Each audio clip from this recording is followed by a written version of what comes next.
नमस्ते दोस्तों, the timeless chronicles के एपिसोड 5 पार्ट 2 में आप सबका स्वागत है।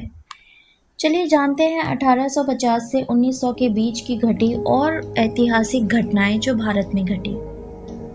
पहला, दादा भाई नौरोजी और धन निकासी सिद्धांत।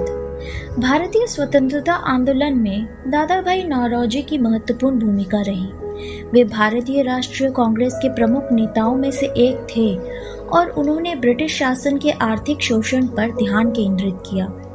नौरोजी ने धन निकासी सिद्धांत यानी ड्रेन ऑफ वेल्थ थ्योरी प्रस्तुत किया, जिसके अनुसार ब्रिटिश सरकार भारतीय धन का शोषण करके उसे ब्रिटेन भेज रही थी।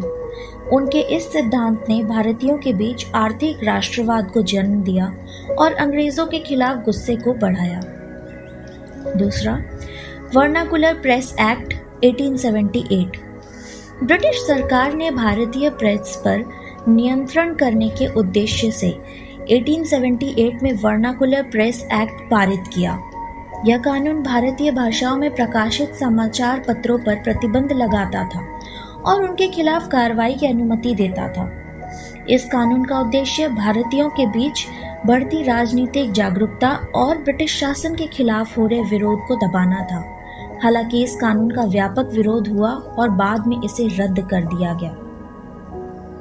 तीसरा, कलकत्ता विश्वविद्यालय की स्थापना 1857। 1857 में ब्रिटिश शासन के तहत भारत में 3 विश्वविद्यालयों की स्थापना की गई, कलकत्ता, मद्रास और बॉम्बे। ये विश्वविद्यालय उच्च शिक्षा के क्षेत्र में एक महत्वपूर्ण कदम थे और उन्होंने भारतीय समाज में शिक्षा के महत्व को बढ़ावा दिया। इससे भारतीय युवाओं में शिक्षा के प्रति जागरूकता बढ़ी और उन्हें प्रशासनिक और न्यायिक सेवाओं में शामिल होने का अवसर मिला। चौथा, स्वदेशी आंदोलन की शुरुआत। 19वीं सदी के अंत तक भारत में ब्रिटिश शासन के खिलाफ असंतोष बढ़ने लगा था। 1905 में बंगाल विभाजन के बाद स्वदेशी आंदोलन की शुरुआत हुई, लेकिन इसकी जड़ें 19वीं सदी के अंत में ही देखी जा सकती थी। स्वदेशी आंदोलन का मुख्य उद्देश्य ब्रिटिश वस्त्रों और उत्पादों का बहिष्कार करके भारतीय उद्योगों को बढ़ावा देना था। इस आंदोलन ने भारतीयों को आत्मनिर्भर बनने और ब्रिटिश आर्थिक शोषण से मुक्ति पाने का मार्ग दिखाया। पांचवा, जाति व्यवस्था और सुधार आंदोलन। 1850 से 1900 के बीच भारतीय समाज में जाति व्यवस्था की कठोरता भी चुनौती का विषय बनी रही। कई समाज सुधारकों ने जाति आधारित भेदभाव के खिलाफ आवाज उठाई।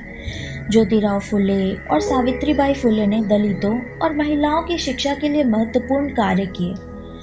फुले दंपत्ति ने शूद्रों और अछूतों के लिए शिक्षा और सामाजिक समानता के लिए अभियान चलाया। इनके आंदोलन ने सामाजिक न्याय और समानता की दिशा में महत्वपूर्ण योगदान दिया। धन्यवाद।